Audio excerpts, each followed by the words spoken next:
So I'm happy and delighted to invite Professor Deichmann to present her talk about science, race, scientific truth, past and present. And again, I would like to thank you for organizing this important events as part of the activity of the center that you are heading. Welcome.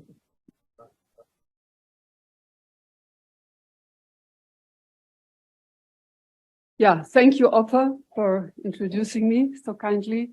And I must say that I'm still under shock from the previous lecture. I really didn't know to what extent mathematics was affected.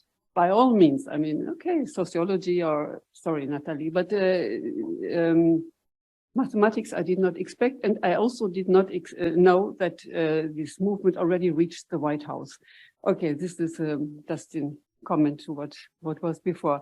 I'm talking about something different. So I begin with a quotation by the president of the Chinese National Science Foundation, Wei Yang, who 10 years ago in the journal Science wrote that the pleasant growth of Chinese science has not necessarily been accompanied by an equally measured promotion of the cultural norms of the scientific enterprise. And most troubling is a lack of research integrity. I was very impressed by this self-critical statement, and I'm not going now to talk about Chinese science. It would be really a conference in its own right, but I want to take this in a way as a motto. So indeed, the scientific norms, most importantly in this context, objectivity, universality, and truth orientation were generated over centuries, first in Europe and then in many other countries. And they have been very successful, but they also are fragile and have been often violated. And they must be accepted by scientists and society as cultural norms in order to lead to success, as Wei Yang wrote. My goals here are to examine how the violation of basic scientific norms has impacted scientific success and the notion of truth in past authoritarian countries, and how they are violated today. And I also want to make it clear that a comparison, and I have been criticized for that several times, that a comparison of today's conditions with the past should not equate situations from then and now. No, we are not living under Stalin or Hitler. But it can help understand social and political mechanisms of current events. And likewise, analyzing current events can shed new light on past events. That's, I mean, I'm a historian of science, and for that it was important to realize. So among the most important differences, of course, are that the relevant ideologies are not generated by authoritarian governments or totalitarian parties, and that dissenters or racially, racially, we would say ethnically not accepted people are not murdered in gulags or concentration camps. And also it is important to note that different sciences in different authoritarian countries were affected by ideology in different ways, some not at all. Thus, genetics was affected strongly in the Soviet Union, but physics hardly at all. It seemed even to have thrived. I begin with Lysenko very briefly only because it is a very well-known case.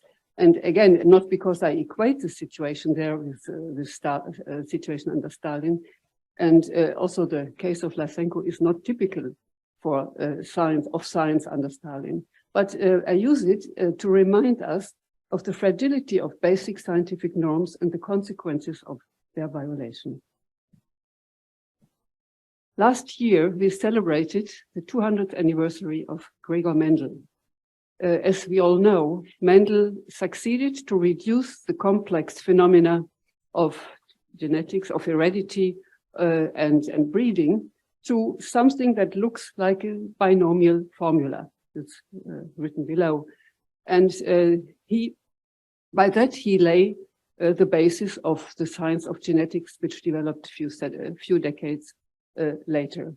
And certainly Mendel's model, mathematical model, was the most prominent, most successful model mathematical model in the history of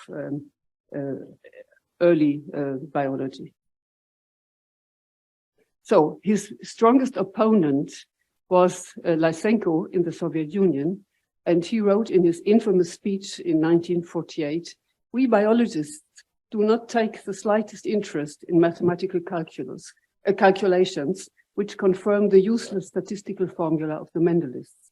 We maintain that biological regularities do not resemble mathematical laws." Lysenko, you see, he promoted something that was a complete pseudoscience. I'm not talking about that now here. And he rose to power in the 1930s, and he became the absolute leader of biology under Stalin in 1948.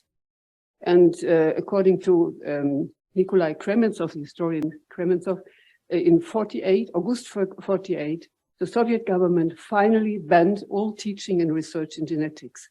Within a year, the doctrine of agronomist Trofim Lysenko, dubbed Soviet creative Darwinism, replaced genetics in curricula and research plans of biological, medical, agricultural institutions.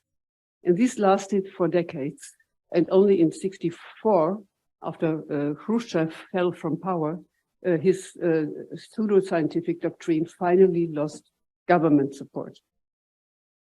And what is most troubling is that Lysenkoism has emerged again in Russia after the collapse of the Soviet Union. And historian Lauren Graham thinks it is supported by Putin's revival of Soviet attitudes. And once again, scientific arguments do not always win over political ones. And a historian of science, Edward Kolczynski from St. Petersburg, thinks that this re-emergence is caused by other things, by the old debate between national and global culture in Russia and the political fight against the West. And so I conclude now about Lysenkoism. It shows that within a few years, ideologies combined, in this case, combined with political pressure and also terror, changed the cultural norms of science, and ideologies took precedence over the principles of reliability or truth orientation, objectivity and universality. And these ideologies were once an anti-Western nationalist identity ideology and a populist anti-genetic ideology in line with the communist principle of the environment and re-education. And as a consequence, a flourishing science, namely genetics in Russia, especially population genetics, where the Russians were leading, was almost completely demolished. So now dangerous for objectivity and truth in the current identity politics. So objectivity and truth, as Andreas already has mentioned, were challenged in philosophical sociological discourses about the denial of the existence of scientific facts, which is related to Foucault, Latour, Bloor, and others. And I hope that Nathalie Hennig will talk about that. And they, of course, more recently, they are marginalized or rejected due to identity policy like diversity and equity policy. Here, groups preferentially accept opinions that correspond to their own views of things, and opinions replace facts. I start discussing examples. I start with something, an example that is also well known, especially to chemists. But to me, it was the case that brought me back after many years, where I did very many other things, brought me back to the question of politics and ideology. And this is the case of Thomas Hudlicki, an organic chemist at Brock University in Canada. And Hudlicki actually was born and raised in Prague, and he came to the United States, then to Canada, after 5,000 Russian tanks entered the city of Prague. Just as important for later. So his article in 2020, Organic Synthesis Where Now is 30 years old, a reflection on the current state of affairs, raised immense controversy and immense condemnation. And what Hudlicki wanted to do, or did in this article, was to point to factors that influenced either positively or negatively organic synthesis and science in general. And here are all the topics he is dealing with. And I think they are all worth of being discussed in society and in the scientific community. And the topic that raised the most controversy and that was condemned the most was the topic diversity of workforce. And I should perhaps say this article was published in summer of 2020, and it was relatively shortly after George Floyd was murdered in the United States. And I think part of the response can be explained by this, but only part of it. So diversity of workforce. So here he advocated what we have heard now about by Sergio, the principle of the equality of opportunity. He wrote, each candidate should have an equal opportunity to secure position regardless of personal identification, categorization like race or gender. And then he continued, the rise and emphasis on hiring practices that suggest or even mandate equality in terms of absolute numbers of people in specific subgroups is counterproductive if it results in discrimination against the most meritorious candidates, as we have heard now, the Indian and Chinese Americans. And I think this statement, it may be called conservative or traditional, but it is certainly not racist or sexist. But this is exactly how it was condemned. And here, the paper was peer-reviewed, accepted, and published on Angewandte Chemie International Edition, the website. And with Angewandte Chemie was a very renowned chemical journal, or is still, I think, but it became severely damaged by this affair. And within an hour, a Twitter storm emerged, condemning the author, and the content of the essay, and of course the journal for publishing it. And as a result, 2 years later, the editorial staff of Angewandte removed the article from its website without a retraction note, which is common when you remove articles. His views, Hudličky's views on diversity, equity, inclusion were publicly condemned by Brock's University and university's provost and vice president, the organics division of the Canadian Society for Chemistry, and the heads of Canada's 3 federal research funding agencies for chemistry, who had brought Hudličky actually to Canada. And this condemnation culminated in the resignation of 16 members of the International Advisory Board of Angewandte Chemie, all of them, all except one from North America. And they resigned in protest against the disturbing act of Angewandte Chemie accepting and publishing an essay that promotes racist and sexist views. It is entirely not true, as you have seen, but this is how they justified their action. And again, I said they are all from North America, and I think it is because of George Floyd. But I don't know. It is really not clear why these chemists, and they were renowned chemists, 3 of them Nobel laureates, why they signed this letter. And I wrote to each of them individually and received 2 answers. And one said he signed because among the colleagues who already signed were people whom he respected. And the other one said he resigned not because he is in favor of cancellation, but because he disliked the way the journal handled his request, something like that. So the others didn't even bother to reply. And yeah, and I cite here a comment by Ehud Kenan, the editor of the Israeli Journal of Chemistry, who wrote to his friends at Angewandte Chemie and the German Chemical Society, who owns this journal. He said, I feel that the intense attack on one of the best chemistry journals worldwide has gone out of proportion, and the mass resignation rather looks like a punitive action against the journal. But why? We do not know. The journal then wrote an open letter, there are so many open letters written, to our community and apologizing that an opinion piece was published in Angewandte Chemie that contained offensive and inflammatory language aimed towards people of different races, genders, and nationalities. Again, this is completely nonsense.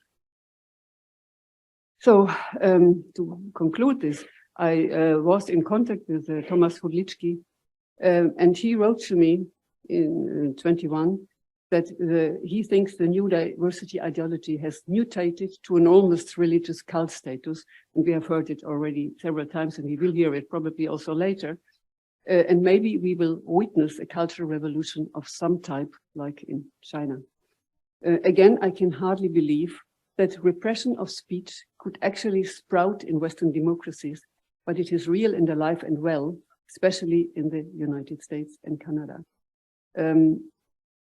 We agreed to meet in 2022 in Prague. He wanted to invite me to dinner, but he died unexpectedly on May 10 in 2022. I could not find out why he died. So the case of Hudlicki shows what we already have heard about. I just repeat it very briefly, the power of the identity or ideology on science today. So populist pressures can discredit meritorious academics. The principle of equal opportunity seems to be no longer deemed worthy of defense by journalists and the public. An American publisher can severely, namely Wiley, can severely damage a leading European international chemistry journal for reasons that can only be speculated on. And a new maxim, diversity, equity, and inclusion, puts ethnicity and gender before scientific merit. I want to say this again, I mean, also here in this context, I am not talking about preferential hiring of meritorious members of underprivileged minorities, which is an important measure for increasing justice, but about putting it above merit. Dorian Abbott and his colleague have commented on the diversity and equity principle. I don't think I have to mention that anymore because it was laid out by Sergio so clearly. So I go just on. And I mentioned some other examples showing the power of this diversity principle. Examples which haven't yet been mentioned. One is the firing of Klaus Fiedler, editor-in-chief of Perspectives on Psychological Science, who published a critique of a 2020 article by two critiques by Stephen Roberts, a Black psychologist, in which he accused psychology of systemic racism. And as a result, 1,300 academics called for Fiedler's dismissal, and also the head of the Association for Psychological Sciences did it, and with the justification that he had violated the journal's diversity and inclusion policies. Maybe I should say one sentence more. There was one of the two critiques that Fiedler published was by Lee Justin, whom some of you know, and he used here this famous quotation from Fiddler on the Roof. They sold me a horse, but what they really brought was a mule. And Roberts interpreted it as racist. Blacks are mules, but he interpreted only he meant it just for the fact that the advocates of the diversity principle advocate diversity, but what they actually mean is race and gender. There is so many more diversity from opinion, nationality, etc., and this is never mentioned.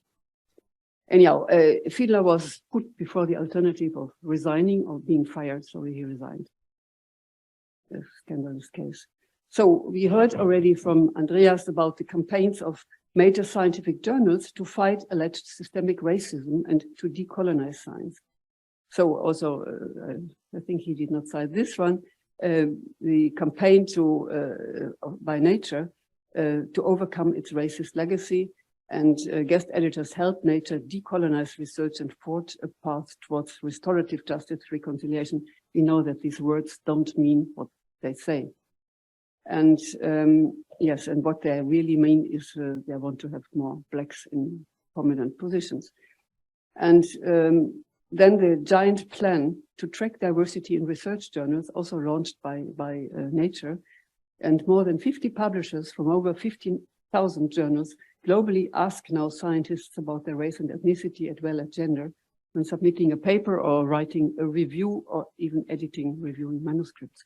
And I was severely shocked when I recently submitted a paper and was asked about my race. Said, are we going back to the Middle Ages or something? But it is obviously true, and most scientists, according to what I've read, do that. They don't mind stating that. But okay, this is another thing. Then Holden Thorpe, from Science, he criticized even the old ideal of keeping politics out of science. And it seems to me that he forgot the consequences of political interference with science in the past. And he deplores the racism likewise, and demands a difficult soul searching about the underrepresentation of racial ethnic groups. And I'm freely quoting here from Pascal Bruckner in France, that a legitimate concern about social justice has turned into an unproductive pathological guilt. Here, a model syllabus in neuroscience at Brown universities, claiming that most science is written by a woman, claiming that most science is subjective, and unfortunately the readings of the course were authored by white men, and that the experiments on which it is based, they were conducted mainly by white men. And now there are edits, she is doing edits with people who are not white men, in order to make it acceptable to the non-white students. It is so incredible, this tribalist ideas, that I could hardly believe that Brown University, after all, and of course discrediting all the facts that of course most of science was written by white men. It is like that. And it's a fact, whether we like it or not. But to discredit all science, it's just we can abandon doing science at all. Anyhow, truth seems to be relativized by race and gender. So I have also some questions, a little different than Sergio's. So how should equality of gender be achieved in minorities with patriarchal structures where women are not even allowed to study? How can women or members of do different economic statuses also count as diversity? Are poor white men also supported by this policy? How can women or members of an underrepresented minority be protected against the stigma of self-doubt of having received a position due to an institution's need to demonstrate gender or ethnicity diversity? So no answers to that question. I come to my last point. Parallels and differences with Nazi Germany. Parallels, obviously, the most important parallel is the introduction of race into academia. And certainly there are no parallels in the way this was done, and also not in the consequences. So in Nazi Germany, racial policies, which started directly after Hitler had come to power in January 1933, they were based on racial laws. Academic positions or the right to study were linked to a racial precondition to be an Aryan, not only not to be Jewish, because they didn't care about the religion, but they cared about the race. And everybody with a Jewish grandmother or grandfather was deemed non-Aryan. So we have here the principle that race overrides merit, because the Jews could be as qualified and as Nobel laureates as they could be, but they were expelled from their positions. And interesting also for today is that anti-Jewish policies were justified by social justice, serving the benefit of the people, in particular to remove the absolutely overrepresented Jewish scientists and students. And for a short period of time, by the way, there was a quota against Jewish students, but it was unnecessary because they were expelled in any case. And so what is there, we have no parallels certainly, is that the expulsions of scientists and students were followed by a loss of civil rights, a ghettoization, and the Holocaust. I have here a list of I studied intensively the science of biology, or sciences of biology, and chemistry and biochemistry.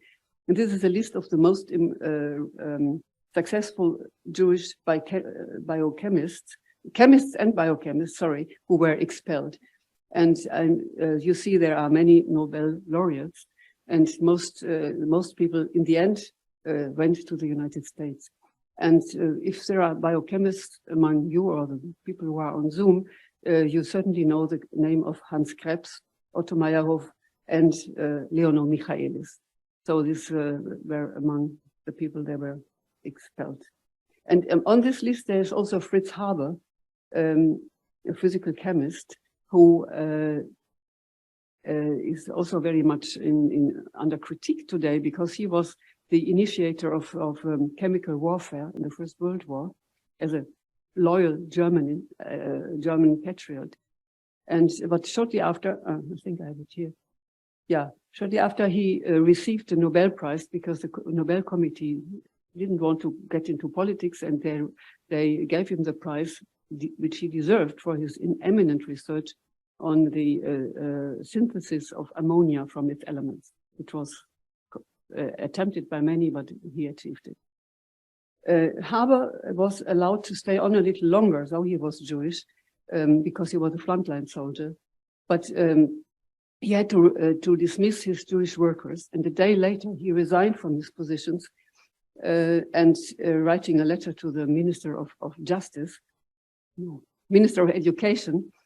In his letter, he shows clearly the change of cultural norms of science which had taken place in Germany at the time. He wrote, "Holding a scientific post, my tradition demands from me, when choosing my workers, I consider only their scientific merits and character without asking about his or her rights. And the new principles," he wrote to the minister, "you are now advocating, I cannot comply with them." So he resigned, and shortly after he died. So we heard about the introduction of race into academia here in the United States and some other countries. There are no racial laws, there is no mass murder, but there is a suppression of academic freedom and the ruin of many reputations and of many careers. And the threat to science, which we heard, and mathematics, which we heard in the last lecture. And the campaigns for racial equity, like the Nazi, question the merit system and have been used to discriminate against Asian Americans, as we just heard. And they are also justified by social justice, as we heard. So another parallel with the Nazi era, but probably with any kind of oppressive regime, or not oppressive regimes, but in these oppressive regimes, it matters much more than in democracies. It's the existence of opportunism, self-censorship, denunciation, and populism that are pervasive in all systems. So in Nazi Germany, we had ample anticipatory obedience, denunciation of colleagues, not greeting Jewish colleagues when they were still in Germany, and joining the Nazi party, which was never compulsory. And there was an ample use of populist sentiments. As I said, the Nazi revolution at universities was basically driven by students who were unhappy, among other things, with the prevalence of Jewish students. So to appease them, they could rally as they wanted, and they did the book burning. It was a students' initiative and not the party or not the government. And so this was the populism the Nazis made use of. And here in Western democracies, I read in Scholars Under Fire, incidents that target academics are increasingly coming from within academia itself, especially from undergraduate students. And as we know, student social media storms are the strongest drivers of race equity denunciations and the removal of ideologically objectionable articles. So I summarize this section, and I'm almost at the end. This comparison with Nazi Germany. So interestingly, in Nazi Germany, campaigns to ideologize research, in my introduction, I spoke about German or Aryan physics. the attempt to delete the theoretical parts of physics, they came to an end during the Second World War. So they were very short-lived, and they did not succeed in committing scientists to a pseudoscience with the help of political terror. That was not the intention of the Nazis. They had other crimes to commit.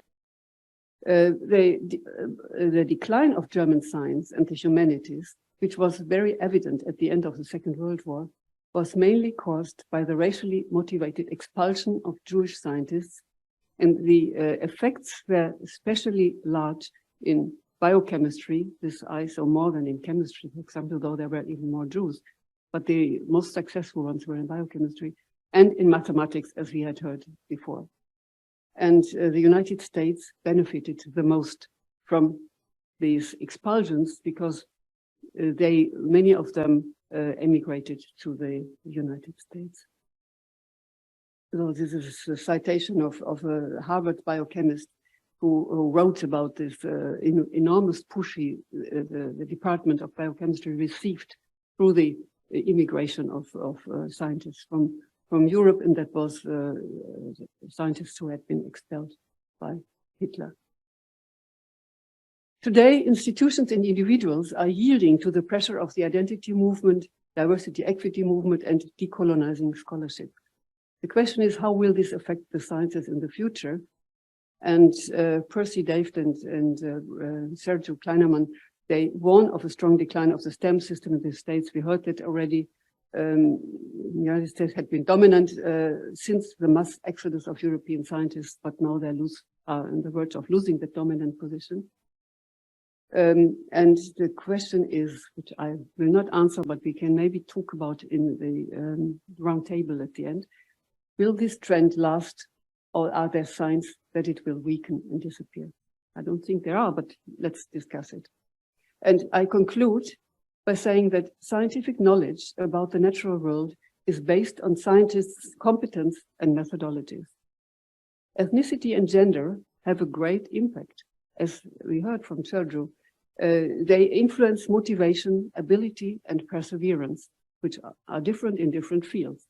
And groups and individuals are not equal. It is just illusory to assume that the individuals, we know that, and also groups were equal. They have different talents distributed unequally. Talents and opportunities and money and many things. And in case of Germany, German Jewish scientists were disproportionately successful in mathematics and biochemistry, but not necessarily in many other fields. They were represented strongly, but not necessarily disproportionately successful. And therefore, to base employment, promotion, or funding on the categories of race and gender to reach equity endangers scientific achievement and truth. And I think the suppression of a free debate about what the conditions for good science are, that is what Kulitsky wanted to do with his article, to have a debate on the factors that influence the performance of science, the suppression of that contributes to its decline. Thank you.